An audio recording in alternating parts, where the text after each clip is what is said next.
बारे में क्या राय है, क्या सुझाव है और क्या प्रक्रिया है इस विषय का? देखिए जहाँ तक जो हम भी देख रहा हूँ फिलहाल मेरा हाथ में है वो जो बक्सर जिले के पुराने ट्राइब्यूनल के मेंबर है के गुप्ता। जी, के गुप्ता। उन्होंने सिर्फ के गुप्ता नहीं उसका कुछ और कुछ मेंबर लोगों ने तारगो निधि में कुछ पैसा डोनेशन किया है और नीचे लाइन में इस तरह का लिखा गया है कि our only prayer is the that the help may not be extended to the member of violator तबलीग जमात जिहादी एंड जाहिल। तो यहाँ में कुछ तबलीग जमात जो क्या इसका मतलब ये समझा रहा है जी आप लोग आप पता है हाँ ये तो मुस्लिम लोगों को। देखिए मैं पहले एक बात कहना चाहता हूँ पहले क्योंकि इससे पहले भी हम लोग बता चुका है इत्तेहाद फ्रंट की तरफ से कि असम का जो फॉरेनर ट्राइब्यूनल मेंबर है ये लोग सब कम्युनल पर्सन को सेलेक्ट किया गया है। यहाँ में कोई स्ट्रिक्टली सिलेक्शन प्रोसीड्यूर नहीं है। अगर ऐसा नहीं होता तो एक मेंबर फॉरेनर ट्राइब्यूनल का मेंबर जो है जिनके हाथ में आपको कौन इंडियन है कौन फॉरेनर है वो डिसाइड करता है। तो देखिए ज़्यादातर इस तरह का जो मेंटेलिटी का लोग है इतना कम्युनल मेंटेलिटी का लोग है जो कहते हैं तबलीग जमात वो जिहादी है क्या। पहली बात है वो जाहिल है क्या। तबलीग जमात यानी कि जाहिल है मूर्ख है। तो ये जो समझाने की कोशिश कर रहा है ये तो एक कम्युनल कमेंट है। और जहाँ तक ये जो लेटर लिखा है उसमें 3 शब्द का इस्तेमाल किया गया, जाहिल, जिहादी और तबलीग जमात से ताल्लुक़ रखने वाले जो लोग हैं उन तक ये राहत रकम पहुँचना नहीं चाहिए। देखिए ज़्यादातर ये बात है ये देश के ये जो तबलीग है जो अभी फ़िलहाल देश भर में एक माहौल पैदा कर रहा है। तो एबीपी न्यूज़ में भी इसको खुलासा हुआ है कि बहुत अफवाह फैलाने की कोशिश कर रहा है। तो देखिए ये जो मरकज़ है तबलीग जमात का वो हमें देखिए 1926 से वो इस्टेब्लिश हुआ है एक ऑर्गेनाइजेशन है। ज़्यादातर देश के करोड़ों लोग उस पर आस्था रखते हैं। और इंडिया के हम लोग जो मुस्लिम लोग हैं मुस्लिम लोग तो तबलीग जमात में क्या सिखाते हैं हर लोग जानते हैं क्योंकि गवर्नमेंट जानते हैं वो आईबी है एसबी है गवर्नमेंट का है कि नहीं। तो इतना सारा एजेंसी है तो लोगों को तो पता है ना सरकार को जो क्या जिहादी है क्या। तबलीग जमात अगर जिहादी तो 100 साल से चल रहा है तो बंद नहीं होता क्या। तो देखिए जहाँ तक तबलीग जमात मरकज़ का जो सवाल है इसके लिए जो देश का माहौल ख़राब करना चाहता है। दूसरी बात है एक जो फॉरेनर ट्राइब्यूनल का मेंबर है इस मेंबर का जो मेंटेलिटी तो हम लोग जो पहले बता रहा था जी वो कम्युनल मेंटेलिटी है जो मुस्लिम लोगों को देख के ज़्यादा से ज़्यादा वो फॉरेनर बनाया जा रहा है। ये जो कॉन्स्पिरेसी है स्टेट गवर्नमेंट के गवर्नमेंट भी इसमें शामिल है। इस तरह से हम बहुत बार आगे बता चुका है। अगर नहीं होता देखिए ये हिमंता बिश्व शर्मा जी जो हेल्थ मिनिस्टर है उनको एड्रेस किया हुआ है इस लेटर में। अगर देखिए उस फॉरेनर ट्राइब्यूनल मेंबर जिस तरह के लफ्ज़ जिस तरह का वर्ड इसमें लिखा गया है तो उसके चलते अरेस्ट हो जाना चाहिए था। क्योंकि देखिए कानून सबके लिए बराबर है। सब पीएम हो सीएम हो ये आप रिपोर्टर है मैं आम जनता हूँ सबके लिए बराबर है। तो देखिए यह अभी तक कोई रिएक्शन नहीं हुआ गवर्नमेंट की तरफ से। तो ये इसका यही साबित करता है सरकार की तरफ से नहीं तुम लोग बताओ हम लोग तुम लोग छोड़ आप इत्तेहाद फ्रंट के असम स्टेट का प्रेसिडेंट है तो आप लोग असम सरकार या भारत सरकार को क्या गुजारिश करना चाहते हैं इस मसले पर।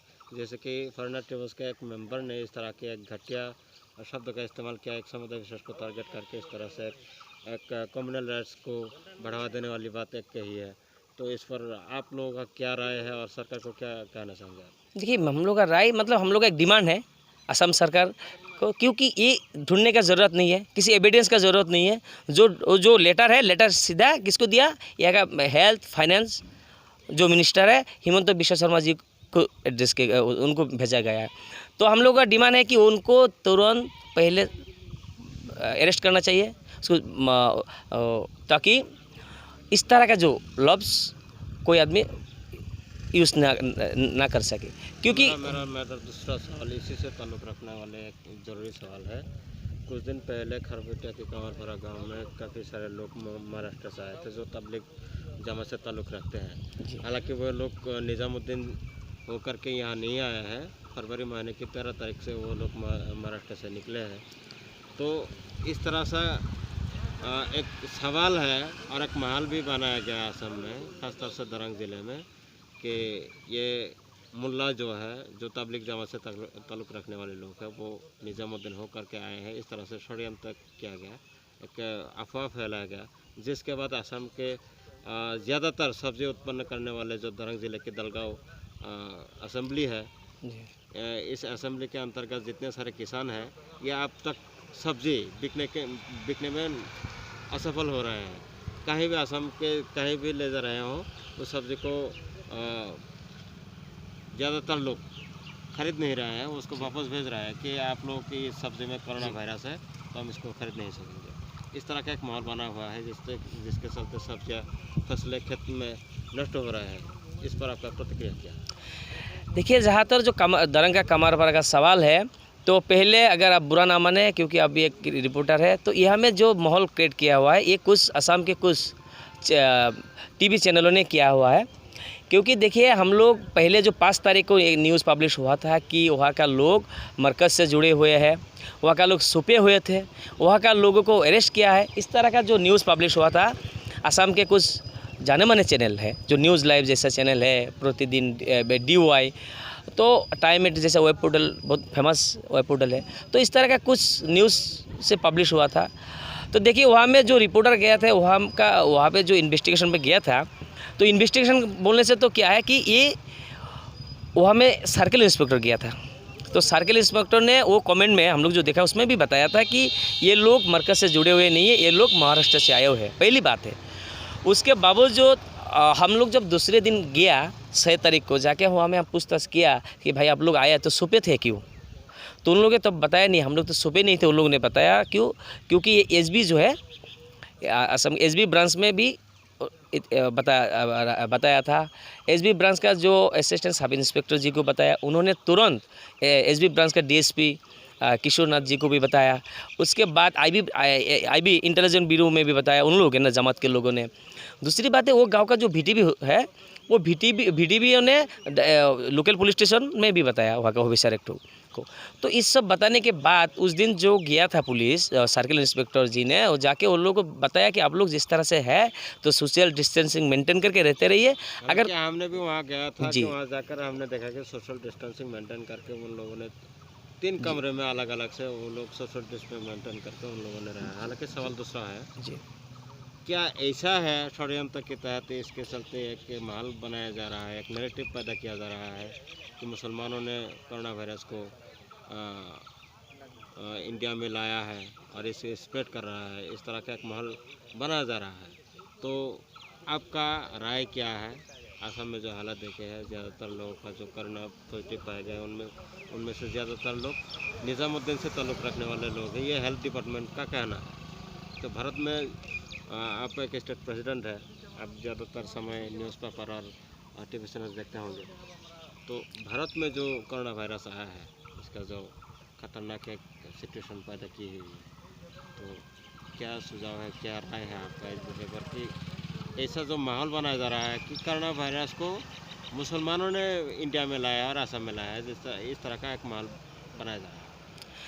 देखिए, जो सरकार ने इस तरह का बात अभी तक तो नहीं बोला। सरकार का जो तरह का सवाल है, नहीं, जी, तो सरकार का तरफ से जो जिस तरह से बताया कि नहीं, इसको कम्युनलाइजेशन नहीं करना चाहिए, कि जो कोरोना वायरस है ये कोई जाति धर्म नहीं देखता है। लेकिन सवाल है मीडिया का। अगर देखिएगा, ABP जैसा न्यूज़ है, आज तक जैसा न्यूज़ है, इन लोगों को इस तरह का न्यूज़ पब्लिश किया है कि जो लोगों को क्वारंटाइन में रखा गया था, जमात का लोग, मरकज़ का लोग, वो लोग थूक रहा था, वो लोग नंगा नाच रहा था, इस तरह का सवाल का। लेकिन दूसरी बात देखा गया नहीं, ये जो है ये गलत है। वहाँ का जो डॉक्टर लोग, वहाँ का जो पुलिस ने बताया नहीं, इस तरह का कोई वाकया यह हुआ ही नहीं। तो ABP न्यूज़ कैसे पता चला? दूसरी बात है, 2008 का एक बड़ा ये में जो खाना खा रहा था, वेस्ट बंगाल का था एक वीडियो, वो वीडियो भी मरकज़ के जुड़े हुए चला दिया था। तो ये जो नेगेटिव फैल रहा है, ये तो मीडिया का काम है। माफ़ कीजिएगा, ये मीडिया का, जहाँ तक मीडिया का ये मीडिया चाहते हैं देश का माहौल, जो ये जो इतना बीमारी है, इस बीमारी के वक्त में भी ये लोग हिंदू मुस्लिम का जो एक कम्युनलिज्म एक फैलाने की कोशिश कर रहा है, एक जो माहौल ख़राब कर रहा है। तो देखिए, ये तो खुलासा हो चुका है कि ये लोग झूठ बोल रहा है। दूसरी बात है, जहाँ तक मरकज़ का बात है, मरकज़ का वहाँ का जो जिम्मेदार लोग हैं, वहाँ का लोकल पुलिस स्टेशन में भी जाकर बताया था कि हम लोग इतना लोग हैं। तो जहाँ तक बीमार का बात है, तो देखिए, अगर आप ये कहते हैं कि नहीं, ये तो तबलीग जमात ने बोला है ना, क्या बोलते हैं, कोरोना बम। हाँ, तो जो कोरोना बम के बारे में बता रहा है, तो उन लोग हम बताना चाहते हैं, अरे भाई, पहले तो देखो, जो कोनिका कपूर जो है सिंगर है, वो तो बाहर से आए होते, वो कौन सा मुसलमान है? पहले तो उनका ना पकड़ा। 23 तारीख को जो पार्लियामेंट सेशन हुआ था, उसमें वो MP भी मौजूद थे, जो कनिका कपूर के पार्टी में मौजूद थे, उनका क्या जांच किया है? मेडिकल चेकअप किया था आपने? सरकार तो इस मेरा आखिरी सवाल है इसी से संबंधित। देश भर में लॉकडाउन है जी 21 दिन से ज़्यादा समय बीत गया है। अभी देश में हाहाकार मची हुई है, गरीब तबके के लोग भूखा मर रहे हैं। जी सरकार का क्या कमी रह गया है जिसके वजह से गरीब तबके के लोग भूखे मर रहे हैं, एक वक्त की रोजी रोटी नहीं मिल रही है? सरकार को क्या कदम उठानी चाहिए जिसके चलते ये गरीब हर परिवार को, भारत में रहने वाले हर मजदूर, हर किसान, जो गरीब तबके के लोग हैं, उन तक खाना पहुंच सके? क्या कदम उठाना चाहिए? सरकार की क्या कमी रह गई है? हालांकि लॉकडाउन जरूरी था। नहीं, देखिए लॉकडाउन ज़रूरी था, लेकिन सरकार का कमी है। देखिए ज़्यादातर आप अगर कहते हैं कि नहीं वो 22 तारीख को कर्फ्यू हुआ, 24 तारीख को लॉकडाउन देना ज़रूरी था, ये भी सही है। लेकिन ये जो माहौल है कोरोना वायरस का जो है, ये चाइना पे आज नहीं आया। वो जनवरी के फर्स्ट वीक से हर वर्ल्ड में हर देश के लोगों को पता है कि कोरोना वायरस इस तरह का एक महामारी रूप ले रहा है। तो हालांकि वो सरकार ने उसको गंभीरता से नहीं लिया था, ये तो पहली गलती है। दूसरी बात है, जहाँ तक 12 तारीख को कांग्रेस का लीडर जो राहुल गांधी जी ने भी ट्वीट किया था कि नहीं ये इमरजेंसी है, इनको माने जो सीरियसली लेना चाहिए। लेकिन 13 तारीख क्या किया सेंट्रल गवर्नमेंट ने बताया कि नहीं ये हेल्थ इमरजेंसी नहीं है। तो ज़्यादातर सरकार का ये है लैप्स है कि वो जब से वो सीरियस लेना चाहिए था तब से नहीं लिया। वो तुरंत 22 तारीख को कर्फ्यू, 23 तारीख गैप है, 24 तारीख को लॉकडाउन देना पड़ा, जिसके चलते आज जो लोग देखिए, अगर ये बात जनवरी से इस तरह का एक कहते नहीं, जहाँ का लोग है तुम कहाँ का हो, असम का हो, कर्नाटक पे आओ, तुम असम पे चला जाओ, है कि नहीं? तो ये भी एक बात है। और दूसरी बात है, तब से अगर यहाँ का जो खाने पीने का जो है, जो लॉकडाउन देना ज़रूरी है, क्योंकि इटाली जैसा देश है, अमेरिका जैसा देश आज किस हालत बहुत ख़राब है। तो ये जो खाने पीने का जो बंदोबस्त है, ये पहले कर सकते थे सरकार ने, लेकिन वो 24 तारीख को लॉकडाउन किया 21 दिन के लिए, लोग जहाँ का लोग तहाँ रह गया। तो अभी ऐसा हो गया कि देखिए गरीब जो मज़दूर लोग हैं, उन लोगों का खाना कहाँ मिलेगा? सरकार को सख्त कदम उठाने की ज़रूरत है। गरीब मज़दूर और किसान लोगों के बारे में पहले सोचना चाहिए था। खैर तो चला गया, लेकिन अभी से आप लोगों के जरिए सरकार से हम लोग माने अपील करते कि नहीं, पहले जो गरीब मज़दूर लोग, रोज़ कमा के खाने वाले लोग हैं, दूसरी बात है किसान के बारे में सोचना ज़रूरी है। और अगर नहीं होगा, देखिए यूपी में काल का जो एक क्या है, एक न्यूज़ में दिखा है, हाँ 15 में हुआ। तो देखिए 15 में क्या हुआ, लोग सड़कें पर आ गया, भाई अपना घर में भेजो, क्योंकि बिना खा के मर रहा है। हर स्टेट में असम के लोग हैं, मैं असम से बिलोंग करता हूँ, क्योंकि असम के लोग कर्नाटक में है, महाराष्ट्र में है, आपको दिल्ली पे है, तमिलनाडु पे है, वहाँ का लोग बिना खा के है।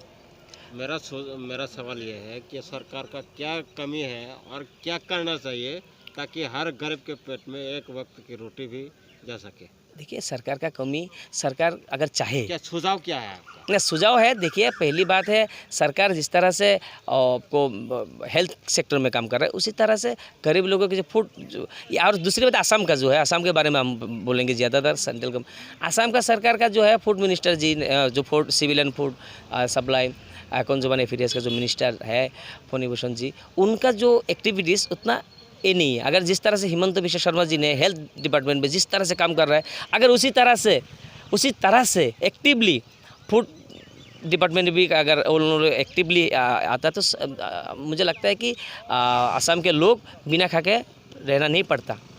क्योंकि जो अभी कुछ लोग ऐसा है, गरीब लोग तो खाना नहीं मिल रहा है, जहाँ तक स्टॉक मार्केट में जो सामान है वो दाम, सरकार ने एक प्राइस लिस्ट दिया है, लेकिन यहाँ का जो कालाबाजारी चल रहा है, जो लिस्ट को तो मानता ही नहीं है सरकार को। ये तो इसमें भी बहुत ये बात है। तो पहली बात है, जो civil and food supply and consumer affairs minister जो है, उनको सख्ती से बरतना चाहिए। और उनको एक आपका जो संगठन है, इस संगठन के आप एक स्टेट प्रेसिडेंट हैं, तो मेरा आखिरी सवाल है और इसी सवाल से मैं आपसे जानूँगा जी।